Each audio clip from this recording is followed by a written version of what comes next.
He only had $1 to his name. But when a hungry stranger asked for help, Jaden didn't hesitate. What he didn't know was that the man he gave it to wasn't homeless at all. He was a hidden millionaire. And that single act of kindness, it would spark a chain of events that would change Jaden's life forever. From courtroom battles to second chances, this is the story of how one boy's heart changed everything. If you're new to the channel, please subscribe and like the video. If you're new to the channel, please subscribe and like the video. Now, let's jump into the story. The winter morning was biting cold, the kind of cold that slips through your clothes and settles in your bones. 12-year-old Jaden Hill rubbed his gloved hands together and blew into them, trying to stay warm. He walked beside his mother, Marie, pushing a squeaky shopping cart filled with cans and bottles.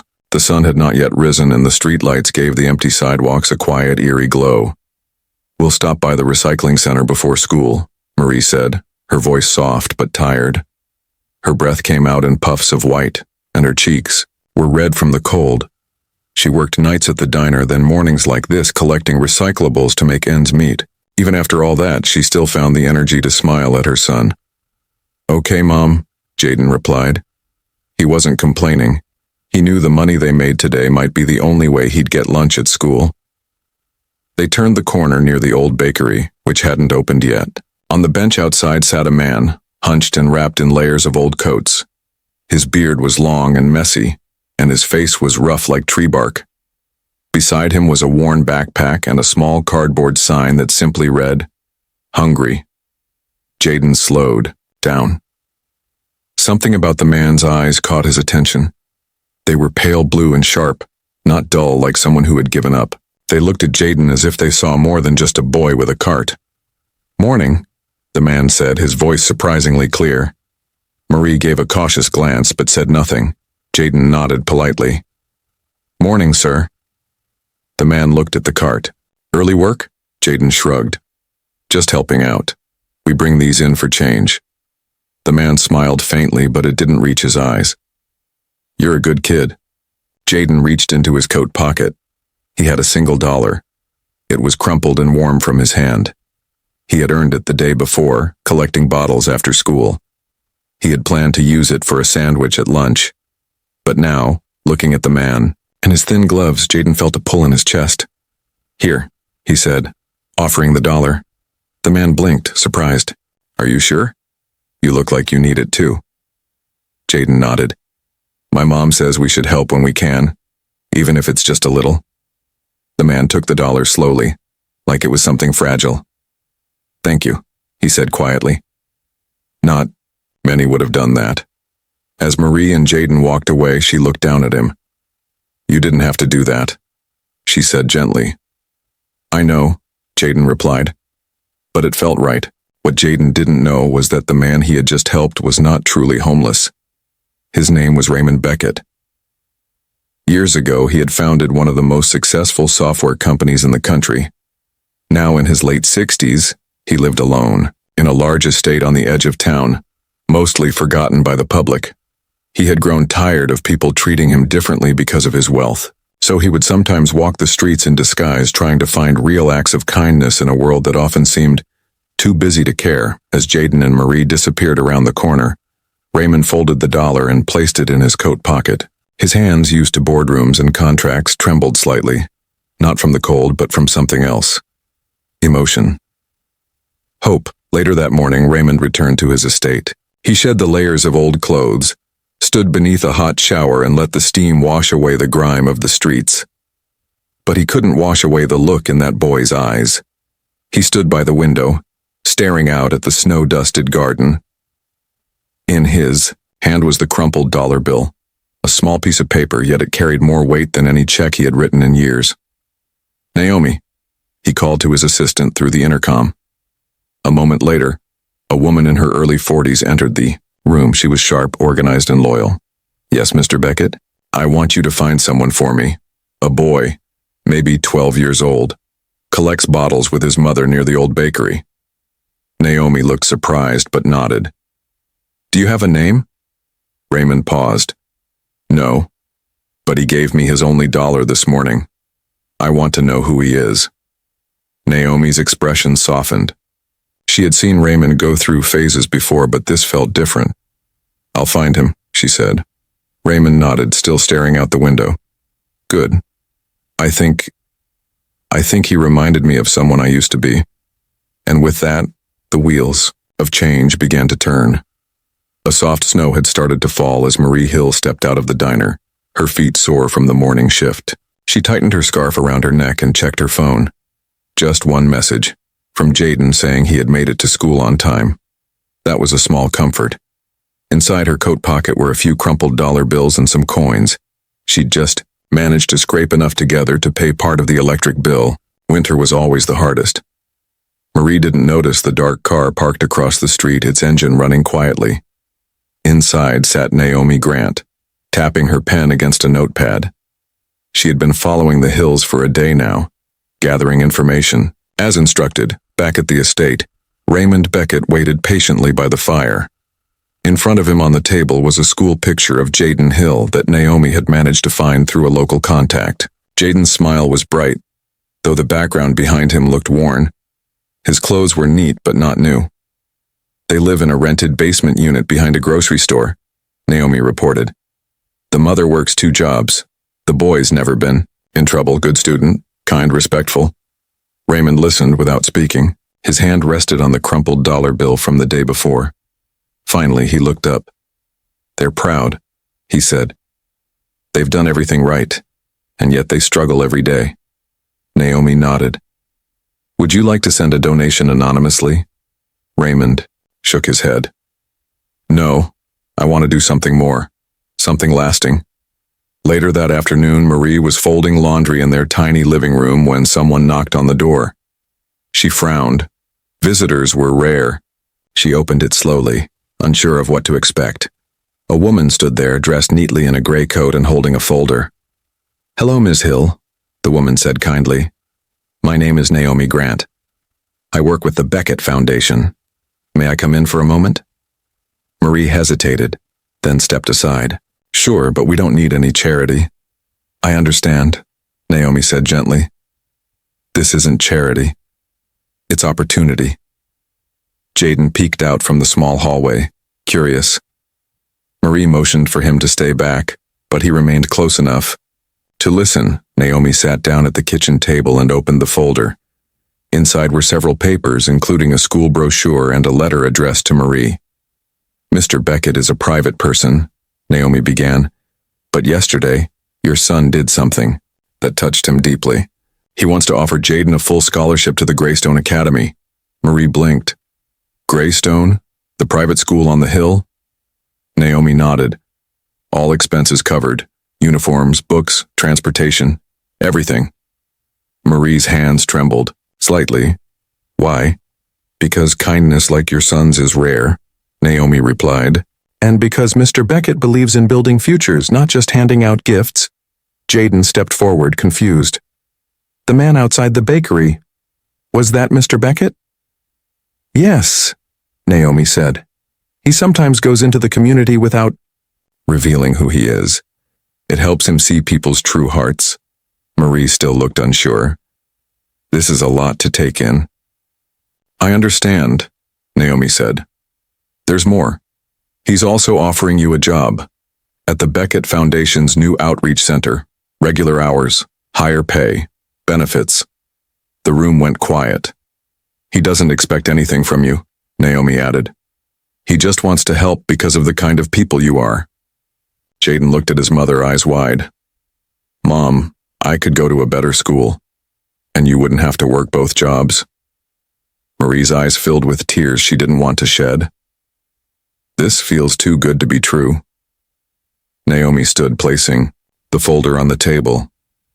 "We're not asking for an answer right now, think about it, but please know it's real." After she left, Marie sat down, staring at the folder. Jaden sat beside her. "Do you trust her?" he asked quietly. "I don't know," Marie whispered, "but I saw something honest in her eyes." "Maybe this is one of those doors that open only once," Jaden said. Marie wrapped her arm around him. "Maybe, but we walk through it together. Always." The next morning, Jaden walked to school like usual, but everything felt different. His mind raced with questions. Would the kids at that new school accept him? What if he didn't fit in? But more than fear, there was hope. A quiet, growing hope. At that same moment, Raymond Beckett stood in his greenhouse trimming a rose bush. The morning light filtered through the glass. He hadn't felt this alive in years. "Thank you, Jaden," he whispered to the empty room. Not far away, Marie picked up her phone and dialed the number on the folder. Her hands were still shaking, but her voice was steady. "This is Marie Hill," she said. "I'd like to talk about the offer."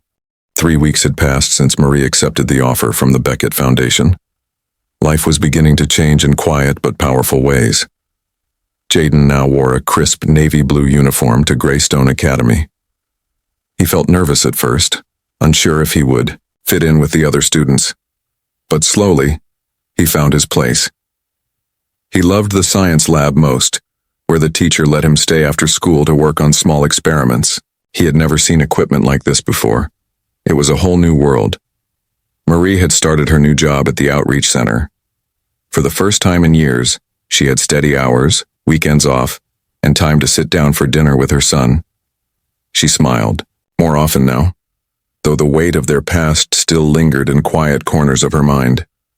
What they didn't know was that someone else had been watching.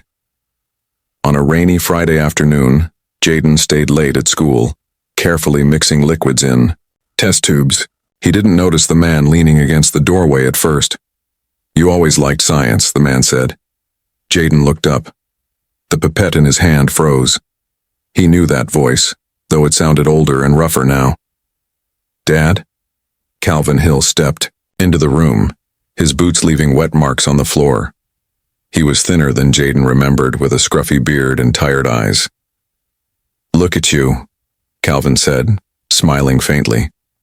"Private school, new clothes. Quite an upgrade from where we used to be, huh?" Jaden didn't know what to say. He hadn't seen his father in nearly 5 years. He'd been 6 the last time Calvin walked out the door. "Does Mom know you're here?" Jaden asked. "Not yet," Calvin replied. "Thought I'd surprise you first." Before Jaden could respond, Ms. Danvers, the science teacher, entered the lab. Her eyes narrowed at the unfamiliar man. "Is everything all right, Jaden?" This is my dad," Jaden said quickly. "He just showed up." Ms. Danvers gave Calvin a careful look. "Visiting hours are over soon. We'll need to close up the lab." "Sure," Calvin said, raising his hand slightly. "We were just heading out." They walked together across the school courtyard. Calvin kept glancing around, taking in the manicured lawns and brick buildings. "You know," he said, "when I heard about all this, the school, your mom's new job, I thought maybe it was time to reconnect." Jaden stayed silent. "I was a mess back then," Calvin admitted, "but I've changed." "Mom said you weren't a bad person," Jaden said quietly. "Just someone who couldn't stay." Calvin's smile faded. "I want to fix that." They reached the school gate just as Marie pulled up in her car. Her eyes widened when she saw Calvin. "What are you doing here?" she asked, stepping out of the car. "Just wanted to see my boy," Calvin said casually. "You don't get to just show up after all this time," Marie replied, her voice tight, with emotion. "Come on, Marie," he said. "You think I didn't hear about your new life, the rich guy helping out? I have a right to know what's going on." Marie's jaw tightened. "Get in the car, Jaden." Jaden climbed in, glancing back through the window. His father stood there watching rain beginning to fall again. That night, the apartment was quiet. Marie paced the living room while Jaden sat at the kitchen table, pushing his food around his plate. "Why do you think he came back?" he finally asked. Marie paused. "Because he found out about the money, about Mr. Beckett." "So he didn't really come back for me." Marie walked over and sat across from her son. "I wish I could say otherwise, but probably not." 2 days later, Marie received a letter in the mail. It was from a law office. Calvin had hired a lawyer and was asking for partial custody of Jaden. She stared at the paper, her hands shaking. Then she picked up her phone and called Naomi. "We need help," she said. Within hours, a quiet meeting was held at the Beckett estate. Marie sat beside Jaden, her voice steady as she explained the situation. "He hasn't been in our lives for 5 years," she said. "Now he wants legal rights." Raymond Beckett listened carefully. His eyes were calm, but there was tension in his posture. "He doesn't want custody," Raymond said softly. "He wants control, or money." Naomi nodded. "We've already started gathering documents, school records, old police reports, and evidence of missed child support." Mr. Devon, a lawyer who worked with the foundation, opened his briefcase. "We'll file for full protection of your rights, and if it comes to court, we'll be ready." Jaden listened quietly. Everything felt upside down again. He had started to feel safe. Now that safety felt thin. After the meeting, Raymond walked with Jaden through the garden outside. The snow had melted and tiny flowers were starting to bloom. "Do you think people really change?" Jaden asked. Raymond looked at the boy beside him. "Some do, some don't. But time always reveals who they are." Jaden nodded. "I think I need to know for sure." "And when you do," Raymond said, "you'll know what to do next."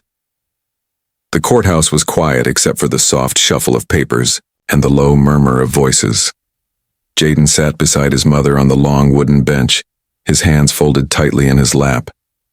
He wore his school uniform, clean and neat, though he kept tugging at the collar as if it itched more than usual. Marie placed her hand gently over his. "Just speak your truth if they ask, okay?" Jaden nodded, but his stomach twisted. Across the courtroom, Calvin sat beside his lawyer, straightening his tie and glancing around like he didn't belong there. Maybe he didn't. It was hard to tell if the man in the suit was the same person who had walked out 5 years ago without saying goodbye. Judge Linton entered the room, her steps calm and measured. She looked at each person with a steady gaze before taking her seat behind the tall desk. The case began quietly. Calvin's lawyer spoke first, painting a picture of a father who wanted a second chance. He said Calvin had made mistakes, but now he was ready to be part of his son's life again. Jaden watched his father's face as the words filled the room. Calvin nodded along, but something in his eyes didn't match. It felt like a story rehearsed too many times. Then it was Marie's turn. Her lawyer, Mr. Devon, stood and spoke with calm confidence. He explained the years of silence, the unpaid support, the absence through birthdays, school concerts, and doctor visits. He handed the judge documents, photos, and even a short letter Jaden had written when he was younger, one that ended with the words, "I don't know if he remembers me." Judge Linton listened without emotion. When she finally looked at Jaden, her voice was kind. "Jaden, would you come speak with me in my chambers for a moment?" Jaden nodded and followed her. The judge's office was warm and quiet, filled with books and soft yellow light. She gestured to a chair across from her. "I want to hear what you think," she said. "Not what your mother wants, not what your father says, what you feel." Jaden took a breath. "I used to wish he would come back. When I was little, I made up stories about him coming through the door with presents. But he never came." He looked down at his shoes. "Now he's back, but only after he found out we're doing better." The judge nodded, saying nothing. "Mr. Beckett helped us," Jaden continued. "But not because he wanted anything, just because I gave him $1. His voice trembled slightly. "And I think that matters. Who shows up when they don't have to? Who chooses to care?" When they returned to the courtroom, everything felt still. Judge Linton read through the papers again before speaking. "Based on the evidence and testimony," she said clearly, "I do not believe this request for custody is in the child's best interest. Full custody remains with Ms. Hill. The request for shared custody is denied." Marie let out a quiet breath. Jaden leaned into her side, feeling her warmth and strength. Outside the courthouse, Calvin's lawyer pulled him aside. Their words were low, but the disappointment on Calvin's face was clear. He glanced once at Jaden, then turned and walked away without a word. No goodbye. No explanation. Just like before. Later that evening, Jaden sat by the window in Raymond Beckett's estate. The fire crackled softly, and the scent of cinnamon tea filled the room. "You did well today," Raymond said, setting down his cup. "I didn't really do anything," Jaden replied. "You told the truth," Raymond said. "And sometimes that's the hardest thing to do." Jaden looked at the man beside him. "Can I ask you something?" "Of course. Did you help us because of me? Or because you were trying to fix something in your own life?" Raymond smiled, not surprised by the question. At first, maybe it was about something I lost. But over time, it became something else. I helped you because you reminded me that kindness still exists. And because I saw what you and your mother could become if someone simply believed in you. Jaden nodded slowly. "Thank you for choosing us." "You chose me too," Raymond said. "You gave when you had almost nothing. That takes a kind of strength not everyone has." Spring arrived quietly. Snow melted into green fields and birds returned to the trees. At Greystone Academy, a special event was held in the assembly hall. The new Beckett Foundation Youth Program was being introduced. Jaden stood on stage holding a small card. He looked out at the crowd, students, parents, teachers, and community leaders. "A while ago," he began, "I gave someone $1. It didn't seem like much. But that small act changed my life." He paused. "I learned that family isn't just who you're born to. Sometimes family is made by choice, by the people who stay, who believe in you." His eyes found Raymond, in the front row. Marie sat beside him, her eyes bright. "This program," Jaden continued, "is for kids like me, who just need someone to see their worth, and remind them that even in hard times, kindness can be a beginning." The room filled with applause as he stepped down from the stage. As the audience mingled, Marie placed a hand on Jaden's shoulder. "You made me proud today." "We did this together," he said. Raymond joined them, smiling quietly. "Ready for what comes next?" Jaden nodded. "Always." In that moment, they weren't just a boy, a mother, and a man with a past. They were something stronger, people who had chosen each other, hearts that had found a way to heal. And from that simple $1 on a cold morning, a whole new future had been born.